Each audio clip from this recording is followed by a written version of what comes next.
Pretty much everyone loves eating pizza, but it can be a messy business. Pizza is soft and bendable, so how can you stop all that cheese from falling off? You might know some of the tricks. You can use 2 hands, not so classy, or you can use a paper plate and allow only the very tip of the pizza to peek out.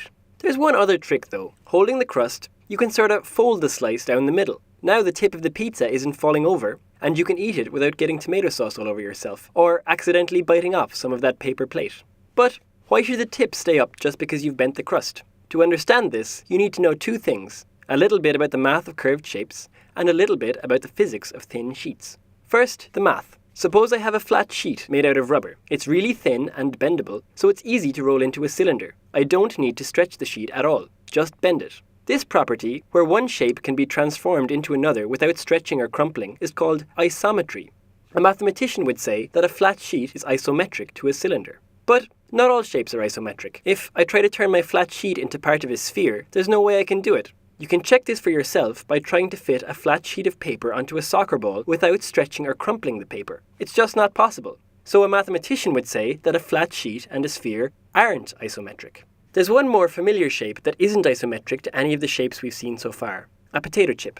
Potato chip shapes aren't isometric to flat sheets. If you want to get a flat piece of rubber into the shape of a potato chip, you need to stretch it. Not just bend it, but stretch it as well. So that's the math. Not so hard, right? Now for the physics. It can be summed up in one sentence. Thin sheets are easy to bend, but hard to stretch. This is really important. Thin sheets are easy to bend, but hard to stretch. Remember when we rolled our flat sheet of rubber into a cylinder? That wasn't hard, right?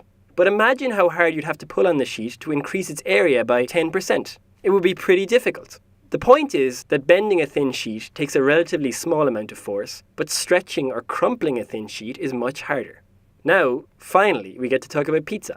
Suppose you go down to the pizzeria and buy yourself a slice. You pick it up from the crust first without doing the fold.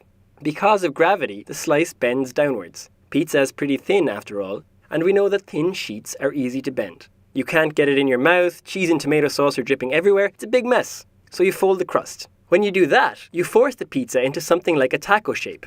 That's not hard to do. After all, this shape is isometric to the original pizza, which was flat. But imagine what would happen if the pizza were to droop down while you're bending it. Now it looks like a droopy taco. And what does a droopy taco look like? A potato chip. But we know that potato chips are not isometric to flat pieces of rubber, or flat pizzas. And that means that in order to get to the shape it's in now, the slice of pizza had to stretch. Since the pizza is thin, this takes a lot of force compared to the amount of force it takes to bend the pizza in the first place. So, what's the conclusion? When you fold the pizza at the crust, you make it into a shape where a lot of force is needed to bend the tip down. Often, gravity isn't strong enough to provide this force.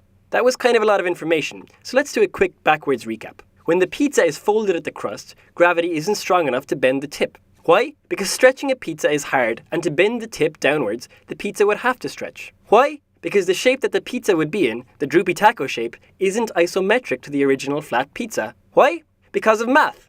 As the pizza example shows, we can learn a lot by looking at the mathematical properties of different shapes. And it's especially nice when those shapes happen to be pizza slices.